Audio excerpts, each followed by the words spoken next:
Perlawanan Palestina terus memimpin operasi tingkat atas yang menargetkan pasukan pertahanan Israel atau IDF di beberapa poros di seluruh jalur Gaza.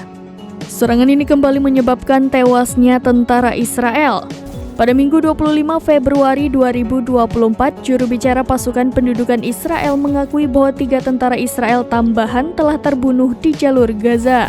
Dikutip dari Al-Mayadin, salah satu tentara tersebut diduga ditawan oleh perlawanan pada 7 Oktober 2023. Menurut media Israel, intelijen menunjukkan bahwa tentara tersebut bertugas di bawah Batalion 77 Brigade Lapis Baja ke-7. Meski telah tewas, tetapi tubuhnya masih ditahan di Gaza.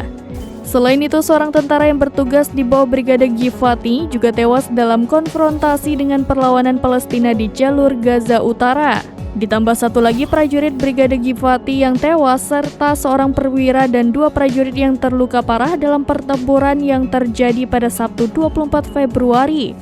Sementara seorang komandan kompi dari Brigade Givati juga diumumkan tewas pada hari Sabtu dalam insiden terpisah di jalur Gaza Utara. Kini, total ada 580 tentara dan perwira Israel yang terbunuh sejak konflik pertama kali pecah.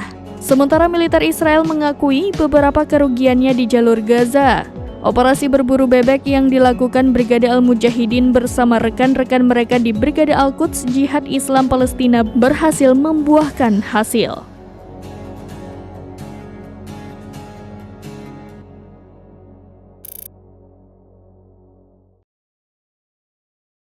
Download Tribun X sekarang, menghadirkan lokal menjadi Indonesia.